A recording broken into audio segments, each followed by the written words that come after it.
Y bueno, tenemos por segunda ocasión, hoy ha sido un día de muchas segundas vueltas, aunque nos hemos visto muchas veces más, de tener a Kello González de Parasit aquí en el estudio de La Canica. ¿Cómo estás, amigo? Muy bien, gracias.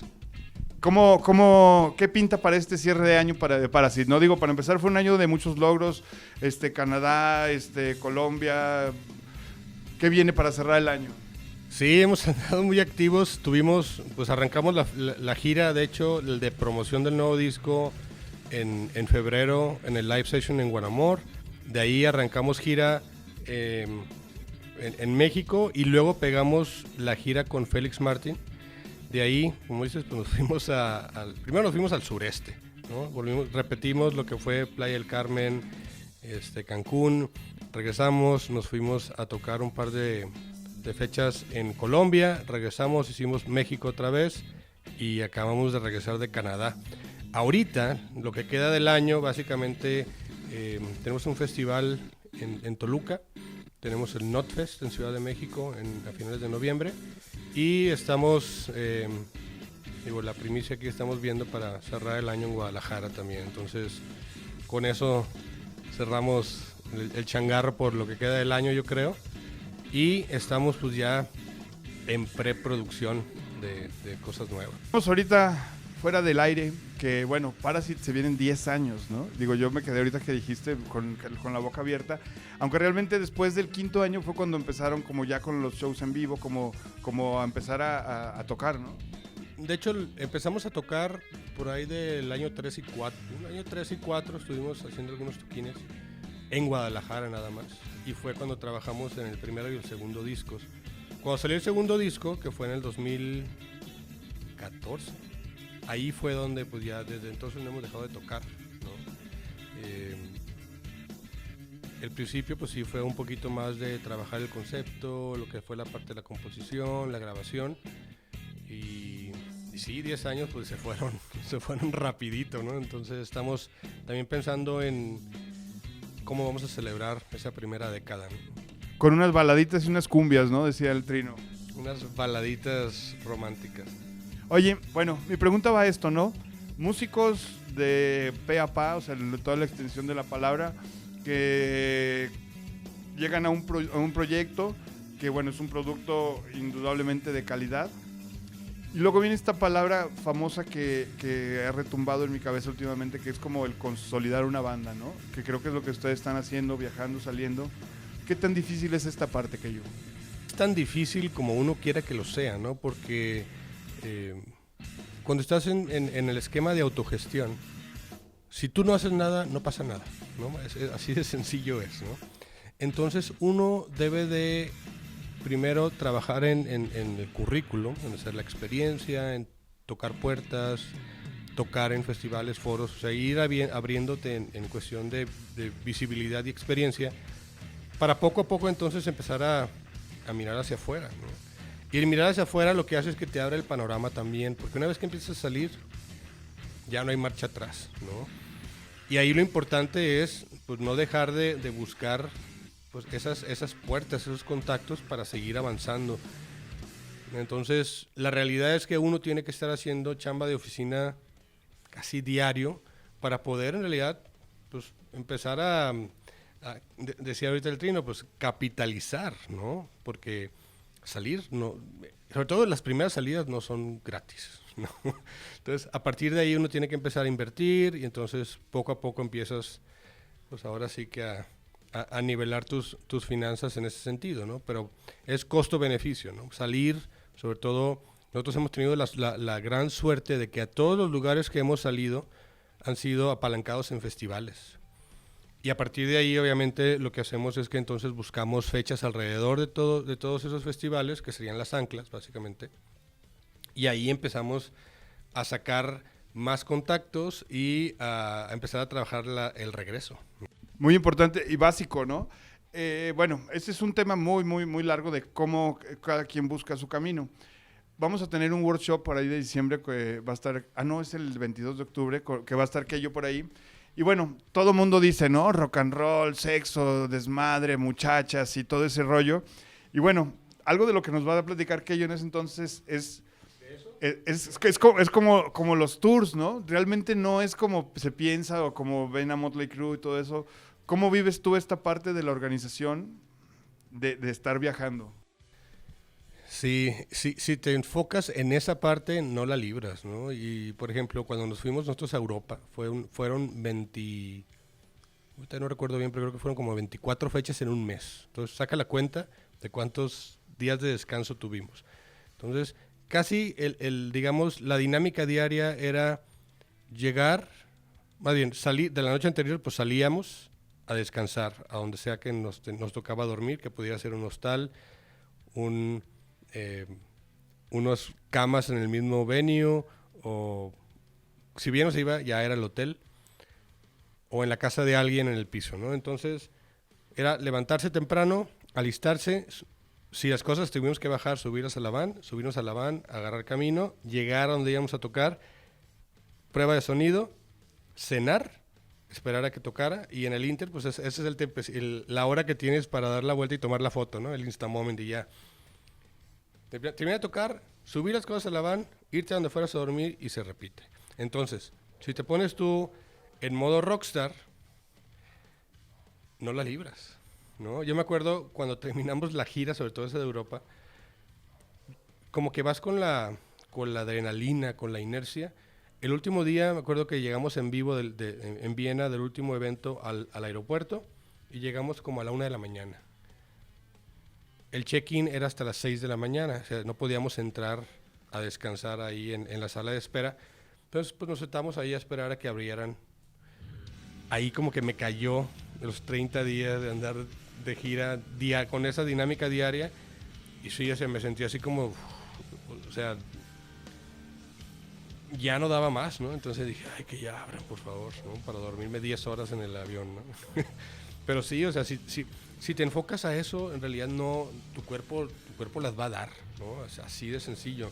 O sea, no es como lo pinta la película de que tienes a alguien que te hace todo. Volvemos al esquema de autogestión. Aquí tú eres todo, ¿no? Entonces, si te duermes en el alcohol o en el sexo o en las drogas o en todo eso que caricaturiza el rock, pues no, eso creo que ya, si en algún momento existió, pues ya no.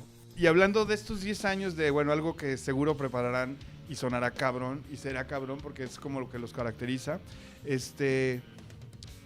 ¿qué ha cambiado en estos 10 años en esta forma de vivir la música? Digo, desde Bajo 3, como Nata, como todas estas bandas que has tenido, pero tú como Parasite, ¿cómo han cambiado estos años?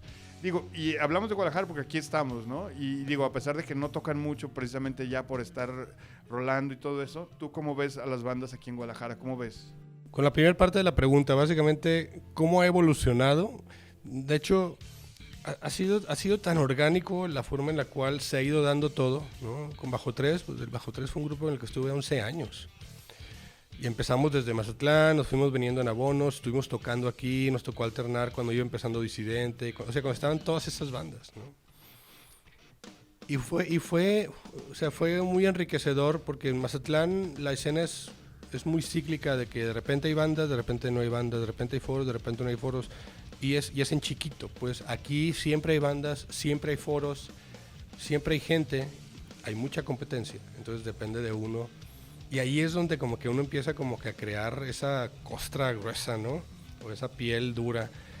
Se da lo de Clondemento, ¿no? En el Inter de Bajo 3 ya estaba en las últimas, me invitan a Clondemento y me toca de una forma, o sea, creo que fue mucha suerte, me toca vivir unos grandes años con Clondemento, ¿no? Hicimos muchas cosas muy interesantes. Entonces, poco a poco como que empiezo a cosechar un poquito de ese trabajo. Después de Clon, pues empezamos con Parasite y me invitan a Nata, entonces todo eso que viví, pues lo empezamos a utilizar acá, ¿no? En Nata obviamente la dinámica era muy diferente, ¿no? Y todo eso como que uno lo va asimilando y lo va aprendiendo. No fue un así de que de la noche a la mañana ya todo estaba en charola de plata y todo se trabajó. Entonces nada se da por hecho, todo se agradece y no se deja de trabajar porque te duermes en tus laureles y como son las cosas ahorita, sobre todo en las redes sociales, en cómo se mueve la escena, Si te desapareces un mes, lo que sigue, ¿no? Entonces aquí uno tiene que estar siempre pensando qué es lo que sigue, ¿no? Y entonces, de nuevo, como ha sido ese proceso, como que me ha tocado, he podido asimilarlo, pues no se me fue el piso, nada ha pasado, ¿no? Más bien al contrario, agradezco todo el apoyo, agradezco todos los logros, ¿no? Y lo que sigue. Algo interesante aquí, y eso es algo que hemos aprendido mucho en Parasit, siempre que estamos en algo ya estamos pensando en el siguiente paso, ¿no? ¿Qué es lo que sigue? ¿Qué es lo que vamos a hacer? ¿Qué es lo que vamos a trabajar? Y muchas veces esos que siguen son los siguientes retos, ¿no? Siempre andamos buscando el cómo irle subiendo la vara, ¿no? Entonces, eso es algo interesante. El cómo se refleja eso en la escena, creo que la misma escena ha crecido porque tiene que hacerlo, ¿no? Porque es el mecanismo de autopreservación, ¿no? Digo, voy a regresar a los tiempos de Bajo 3. Cuando empezó Bajo 3, que fue en el 98, ya revelé mi edad. ¿Cuál era la meta? Una disquera. Porque la disquera te resolvía la vida, ¿no? Nos tocó, que fue parte de lo difícil, nos tocó la transición a ya no hay disqueras. O sea, ya no es esa la meta, pero en ese momento no había nada, ¿no? No había Facebook, no había YouTube, o sea, no había nada que lo reemplazara en ese momento. Entonces estuvimos en ese limbo, ¿no? Entonces, el esquema en el que estamos ahorita, ¿no? Pues ahora la frase de moda, la autogestión, ha forzado a que la mayoría de los grupos pues tengan que profesionalizar lo que hacen desde su música, el cómo actúan, el cómo trabajan. Incluso pues ahora hay hasta escuelas que te enseñan eso, ¿no? Ahorita estoy viendo, hay muchas bandas de chavos que ya traen ese chip de trabajar sus redes sociales, o sea, ya es parte de su proceso natural de una banda. Antes, ¿qué hacíamos? El ensayo, o sea, lo único que había en la mente era el ensayo. Ahorita todas esas bandas que van empezando, no es el ensayo, que el video, que o sea, ya es como que, ¿no? Toda la tareita. O sea, ya, y entonces eso hace que la vara en general todavía suba más, y entonces ahí depende de todos en estar al nivel. Pues un placer, Keyo, y que vengas a cotorrear con nosotros, a ver que el Parasit va a cumplir 10 años. Y bueno, por ahí proyecto solista, ¿no tienes tú ahí alguna musiquilla que hagas o algo ahí, unas baladotas, algo así con marimba? Es que, ¿sabes? Si hiciera un proyecto solista, creo que sonaría como a Parasit, ¿no? O sea, porque eso es como que la ponzoña me lleva ahí naturalmente. Tengo canciones que nunca entraron, o sea, siempre estoy armando rolas y como que de repente siempre tengo un grupo en mente y ahí se enfoca.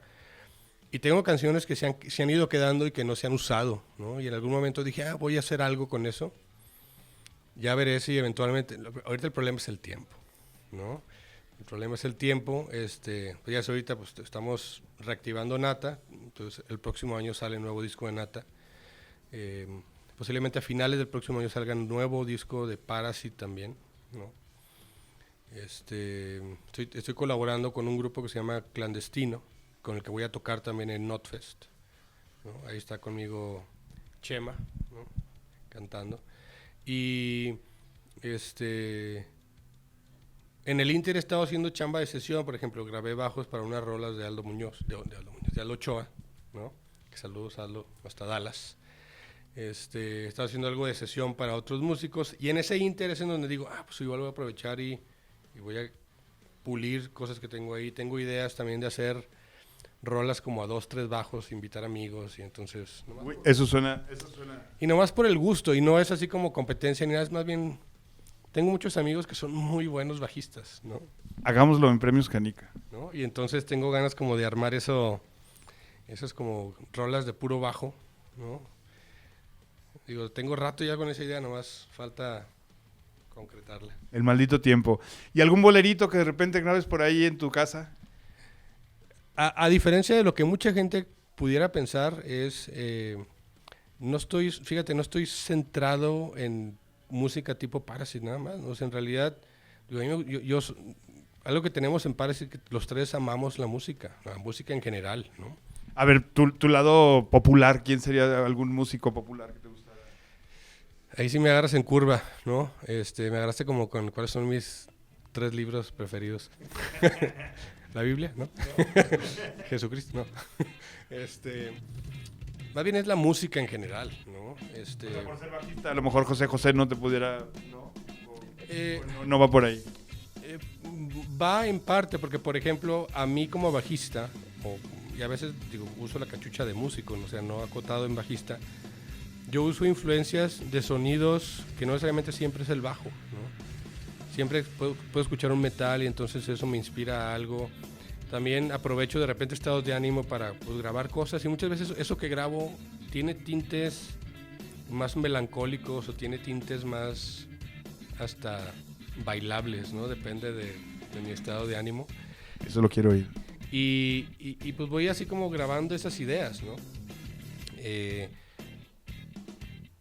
Por ejemplo, vamos a salir un poquito de tema, pero luego lo pego, no te preocupes.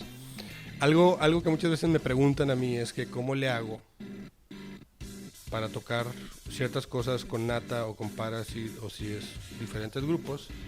Y sobre todo cómo le hacemos en Nata y Parasite, que somos el mismo bajista y baterista, ¿no? Y entonces, hace poquito fui a ver a Primus, ¿no? Y en la plática ahí con Les Claypool le preguntaron eso, porque él tiene infinidad de proyectos y cómo le hacía él para enfrentar, hacer o sonar diferente en cada uno de ellos. Entonces lo que él decía es, tú no hablas igual, por ejemplo, conmigo que con tu abuelita, que con tu jefe, que con tu hijo. O sea, la misma persona con la que estás interactuando dicta el cómo hablas, el cómo respondes, el cómo actúas. Es igual cuando tocas. Yo reacciono diferente cuando estoy tocando con José que como estoy tocando con Galo, ¿no? Y es una acción natural. Entonces, ahí solito sucede eso, ¿no? Entonces, cuando yo pienso, por ejemplo, en el proyecto de 3 bajos, entonces me imagino mucho de eso, ¿no? Entonces, bajo 3 éramos 2 bajos. Entonces, tengo muy claro cómo funciona para que no haya problemas de frecuencias y demás, ¿no? Y me imagino en 3 bajos cómo los 3 pueden ir tomando ese rol, ¿no? Pueden ir como navegando ese rol, ¿no? Y regresamos al punto de, pues, si lo enfocas como un proyecto musical, no como un proyecto egocentrista, ¿no? Uno puede tomar un rol muy cómodo de base mientras alguien se luce en un solo y alguien está haciendo ahí unos acordes bien guapachosos y pues una base, ¿no? Me imagino desde la Chiquis hasta el Cristian, o sea, hay talento de sobra, ¿no? Entonces, hasta es algo que yo tengo en mente porque muchas veces, aunque ciertos proyectos tratas de hacerlos flexibles, siempre te quedas con las ganas de hacer algo, ¿no? O de tocar ciertas cosas. Entonces, ahí es donde uno puede tener libertad de hacer ahora sí lo que se le hinche, ¿no? Venga, pues a todos los que son bajistas por ahí los invito a que chequen el canal de Keio de YouTube, que se pone ahí a dar muchos tutoriales, covers y todo este tipo de cosas. Y bueno, esperaremos los 10 años de Parasite y Keio, un placer estar siempre aquí charlando contigo. Muchas gracias, nos vemos pronto. Hasta la próxima.